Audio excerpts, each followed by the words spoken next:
Dios les bendiga, bienvenidos a un video más de Berea 911. Estamos grabando estos videos que de por sí teníamos ya desde hace mucho tiempo las ganas, el deseo, el anhelo de poder hacerlos y finalmente Dios nos ha permitido hacerlos. Así que estamos contentísimos de poder lograr este paso dentro del trabajo que hacemos en Berea 911. Estamos agradecidos con el Señor porque Él ha proveído los recursos humanos, los recursos también materiales para poderlo hacer. Así que gracias a Dios, ¿verdad? Y a todo lo que Él nos da, todo lo que Él hace en favor nuestro, porque Él es bueno, tenemos un Dios bueno. Si usted se acuerda, la semana pasada subimos un video donde hablábamos acerca de la ciencia del estudio de las Escrituras, y el día de hoy corresponde hacer la segunda parte de este video. Y creemos de todo corazón, ¿verdad? Los que estamos trabajando, los que están aún detrás de cámaras, ¿verdad? Creemos fielmente en lo que es la importancia de conocer la palabra de Dios, la importancia que significa hacer las cosas basadas en un filtro, o sea, hacer todo lo que hacemos bajo un filtro bíblico. Yo creo que ese es el deseo, el anhelo principal que tenemos, de poder hacer las cosas siempre, ¿no? Filtrándola a través de la palabra, las Sagradas Escrituras. Y ese es el anhelo y el deseo. Pero para poder hacer eso, es importante conocer las Escrituras, ¿verdad? Poder conocer la palabra del Señor, que sea la palabra de nuestro Padre Celestial, la que nos impulse y nos dé siempre esas cápsulas de sabiduría que nos van a ir ayudando, ¿no? Poco a poco vamos a ir desarrollándonos, y ese es el anhelo, es el deseo y la razón por lo que hacemos estos videos, que poco a poco nos vayamos desarrollando y creciendo, y que la próxima vez que nos miremos al espejo podamos decir: hombre, me parezco un poquito más al Señor, ¿no? Tengo un poquito más de parecido al Señor, y eso es lo que andamos buscando. Así que hoy, en la ciencia del estudio bíblico, quiero tocar el tema de lo que es, o lo que son, mejor bien dicho, los principios del estudio bíblico. ¿Cuáles son los principios del estudio bíblico? Las pautas, ¿verdad? Guidelines se dice en inglés. Y pues quiero comenzar sobre la base de que la solidez del pensamiento cristiano, ¿verdad? Y la vida misma que corresponde a la iglesia, la vida misma de la iglesia, dependen totalmente del lugar que nosotros le demos a la Biblia y de la manera como nosotros examinemos sus textos. Esa es una realidad que está escrita, ¿verdad?, en piedra, aunque no muchos la reconocen, ¿verdad?, no muchos la entienden, pero la realidad es esa, ¿no?, que la solidez del pensamiento cristiano, ¿no?, y la vida misma de la iglesia dependen del lugar que nosotros le demos a la Biblia y del modo o la manera como nosotros examinemos los textos de la Biblia. Así que es muy importante entender eso. Cuando hablamos de la palabra del Señor, ¿no?, la Biblia, las Sagradas Escrituras, sabemos que el simple hecho de agarrar la Biblia, se multiplican en realidad las dificultades para poderla interpretar, a causa de que es un libro muy complejo, ¿no? Tiene una complejidad bastante grande. Sabemos que la Biblia no es obra de un hombre, ¿verdad?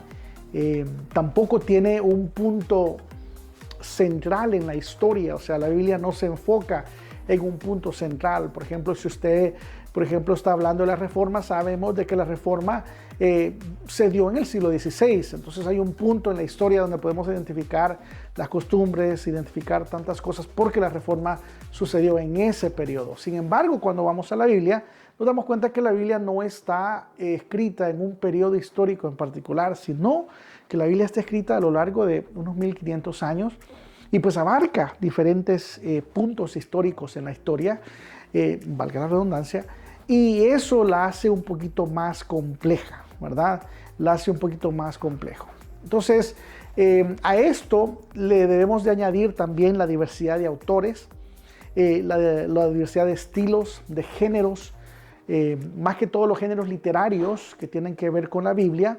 Entonces esto pues va añadiéndole, ¿no?, a la complejidad de las Escrituras. Entonces, cuando se trata de interpretar la Biblia, es importante que hagamos nuestro trabajo y lo hagamos diligentemente y que también aprendamos a considerar estas diferentes, por decirlo de esa manera, no le llamaría yo obstáculos, sino a considerar, ¿no?, estas puertas que tenemos que ir abriendo para que de esa manera vayamos entendiendo la palabra, la palabra del Señor de una manera más, ¿verdad?, más clara.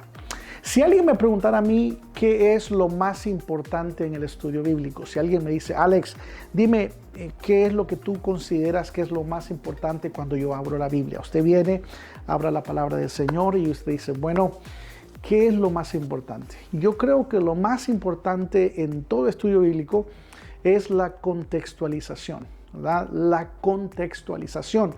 Básicamente la contextualización es el ejercicio de la interpretación del mensaje bíblico a través de diversos filtros exegéticos y hermenéuticos, ¿verdad?, que nos permiten básicamente penetrar dentro de su contenido. ¿Qué es la hermenéutica? Bueno, la hermenéutica es la ciencia que se encarga de la interpretación, y la hermenéutica no necesariamente tiene que ver con un sentido puramente religioso. De hecho, la hermenéutica se usa en el mundo secular para la interpretación de leyes, por ejemplo, para la interpretación de otros tratados fuera de la Biblia. Entonces, cuando usted escucha la palabra hermenéutica, no necesariamente nos estamos enfocando o hablando particularmente del estudio bíblico, sino que la hermenéutica en sí es una ciencia, y es la ciencia de la interpretación bíblica. Entonces existen dos preguntas vitales a la hora de estudiar la palabra del Señor, dos preguntas que son muy importantes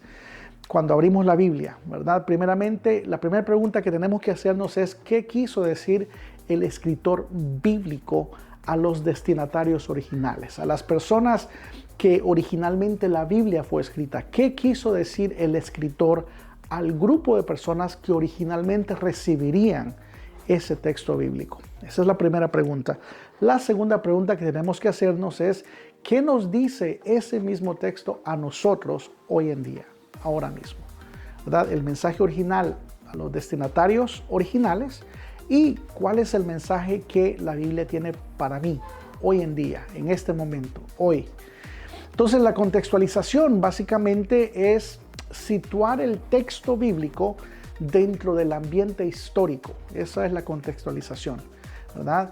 Y no solamente iríamos un paso más allá, no solamente ponerlo en el contexto histórico, sino también hay que ponerlo en el contexto social, en el contexto literario en el que fue compuesto inicialmente esa parte de la Biblia. De esa manera podemos descubrir el significado, ¿verdad? Podemos también evaluar lo que es el sentido primario del autor. ¿Qué es lo que él realmente quiso dar a entender a sus lectores, a sus oyentes? Cuando él escribe la carta, el Espíritu Santo lo inspira. ¿Cuál fue,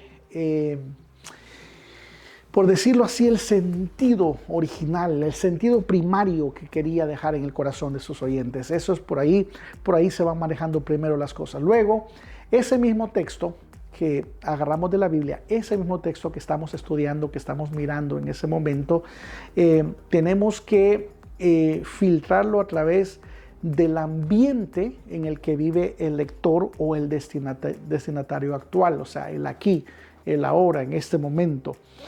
Cómo ese texto bíblico básicamente viene a ser relevante en ese momento, por decirlo así, en ese tiempo, en este momento, en este tiempo que la persona está viviendo.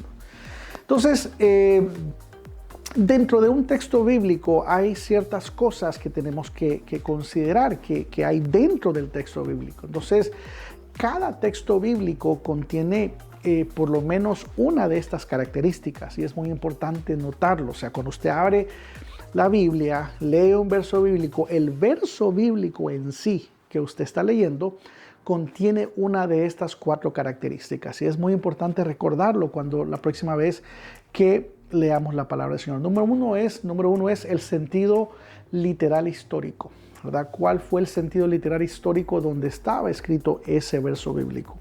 Segundo es un posible sentido alegórico o simbólico. De repente un verso bíblico tiene algún simbolismo, tiene alguna simbología, algo alegórico al texto.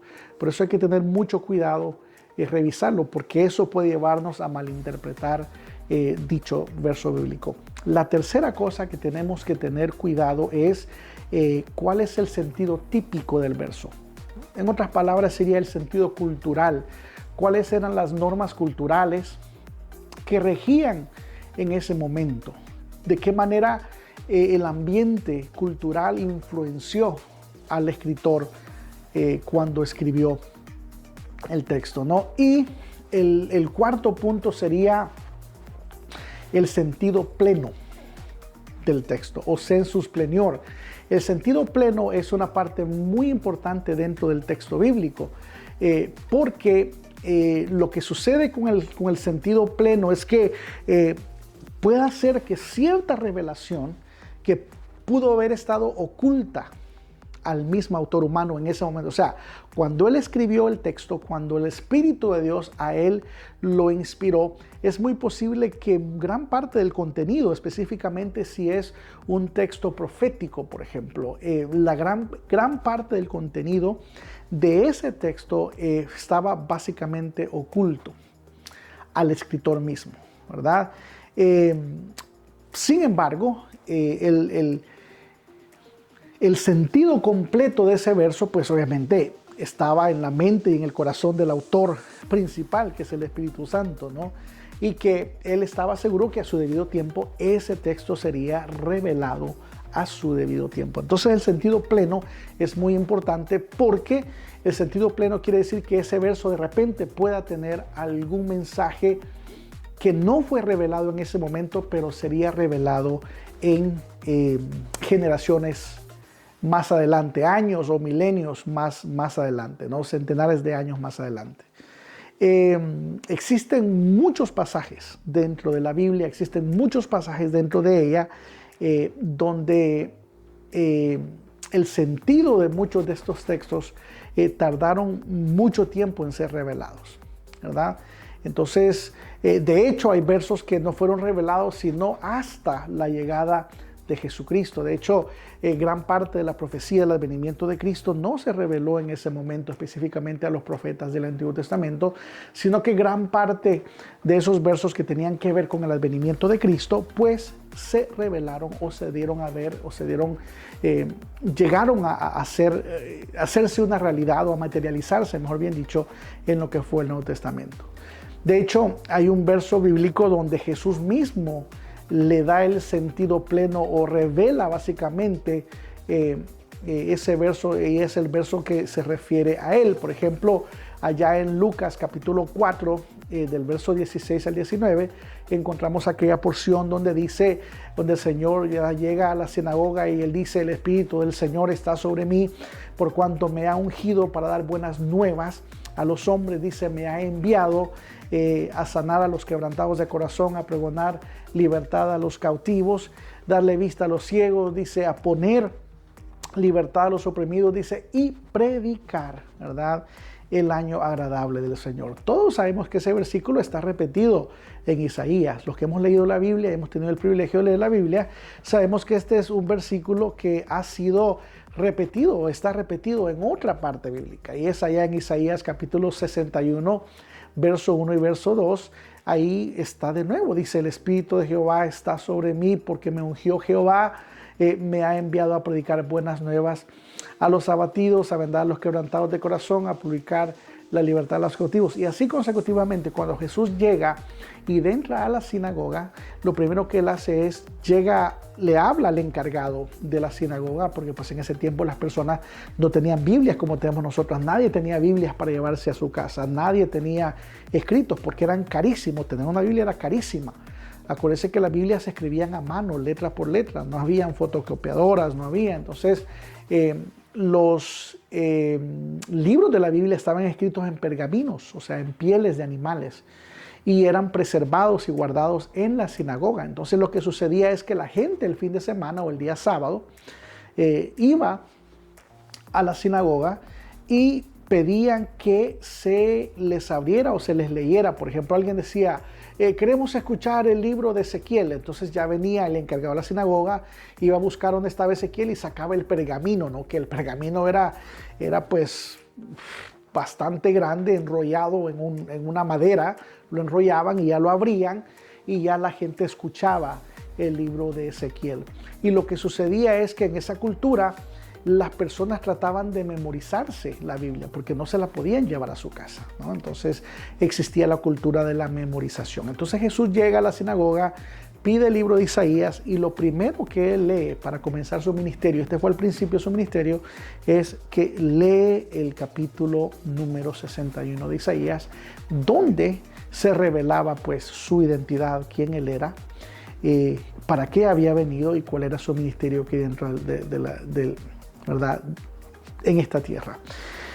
Un detalle muy importante de resaltar en todo esto que estamos hablando es que la escritura es como una tierra distante. Acordémonos, leer la escritura es una experiencia multicultural y eso no lo podemos olvidar. La gran mayoría de nosotros, los que vivimos, ¿verdad?, en la zona, en el área occidental del mundo, no hablamos la lengua original en que la Biblia fue escrita. No conocemos la geografía, no conocemos las costumbres, no conocemos los comportamientos que eran pues considerados apropiados o inapropiados dentro de esa cultura.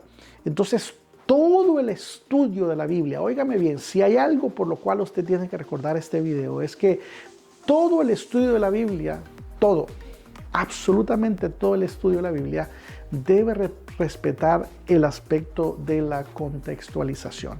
El contexto es lo que rige absolutamente todo dentro de la escritura bíblica. Entonces, es muy importante que entendamos la contextualización, ¿verdad? Si perdemos de vista la contextualización, es muy posible que malinterpretemos la Biblia y que estemos tomando un verso completamente fuera de contexto. Y hay muchos versos, muchas predicaciones que se dan, por ejemplo, que se usan versos fuera de contexto a causa de que la persona que lo está exponiendo ha violado una de las leyes principales de la exposición bíblica y es la contextualización. Cada versículo, acuérdese lo que decía hace unos minutos, cada versículo contiene por lo menos 4 características. Decíamos que la 1 es el sentido literal histórico, el segundo es un posible sentido alegórico o simbolismo. Luego decíamos que el tercero es un sentido típico o cultural y el cuarto es un sentido pleno. Estas 4 características lo que hacen es nos ayudan a identificar el contexto dentro del verso que estamos leyendo y nos ayuda a aclarar muchas de las dudas, ¿verdad? Porque pues obviamente es un libro tan hermoso que si lo leemos con propiedad, si lo leemos con seriedad, si lo estudiamos de verdad y no simplemente es algo casual, encontramos de que es un libro muy hermoso, pero su complejidad también es grande. Por lo tanto, necesitamos apoyarnos de ciertas leyes literarias, de ciertas leyes de interpretación que nos van ayudando a mejorar, que nos van ayudando a tener una mejor comprensión sobre las Sagradas Escrituras, ¿verdad? Así que el consejo que les doy en este segundo video sobre el estudio bíblico es el mismo consejo que le da Pablo a Timoteo. El apóstol le dice al joven pastor de Éfeso, le dice, mientras yo llego, ocúpate en la lectura, ¿verdad?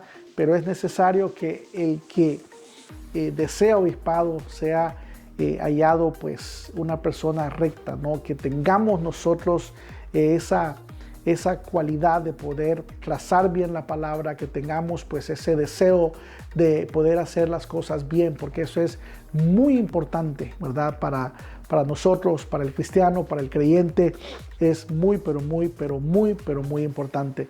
La Biblia lo dice claro, la Biblia lo dice pues como dicen, más claro que el agua, no puede haber otra manera más clara de mencionarlo, ¿verdad? Cuando Pablo le dice esfuérzate, le dice Pablo a Timoteo, esfuérzate, le dice esfuérzate, ¿verdad?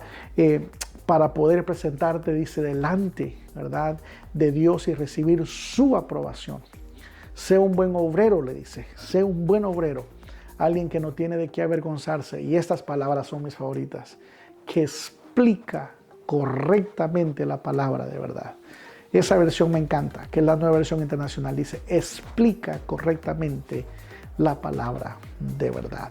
Así que llegamos al final de este segundo video, deseando de todo corazón que sea el Espíritu de Dios el que pueda poner en cada uno de nosotros, ¿verdad?, ese anhelo, ese deseo y esa claridad para que cada vez que estudiemos las Sagradas Escrituras llegamos a tener una comprensión más amplia, una claridad muy especial para que todos llegamos a ser a la altura del varón perfecto. Así que en nombre de mi hermano Julián, que es la persona que está produciendo estos videos y que nos ayuda con redes sociales, nos ayuda con todo lo que es esta cuestión técnica que a mí personalmente se me complica bastante, en nombre de mi hermano Julián y mi persona, les agradezco mucho, que Dios me los bendiga, que Dios me los guarde y nos vemos en la parte número 3, porque este es el segundo video, nada más que no queremos hacer los videos demasiado grandes. Todavía nos queda una parte más y si es posible le añadimos una más sobre lo que es la ciencia del estudio de las Sagradas Escrituras. Así que les mandamos un abrazo rompecostillas a todos ustedes, a los que pues fielmente nos siguen también en la radio, ¿verdad? Todos los miércoles a las 9 de la mañana en vivo y los lunes a las 5:30 en reprise. Acuérdese que también estamos en Facebook y también ya estamos en YouTube. Busque el canal, dele like a los videos, comparta. Y también si anda en el carrito en cualquier parte de la ciudad, también estamos en Spotify. Ahí puede encontrar también los programas que ya están. Hemos subido ya, nuestro hermano, el encargado de la parte técnica, ya ha subido varios videos. Y pues ya estamos, como dicen, regando la semilla, ¿verdad?, a donde pues la gente, para que la gente, las personas puedan ser bendecidas y todos vayamos alcanzando, ¿verdad?, la altura del varón perfecto. Así que abrazos rompecostillas a todos. Nos vemos en el próximo video. Dios me los bendiga grandemente. Muchísimas gracias. Amén.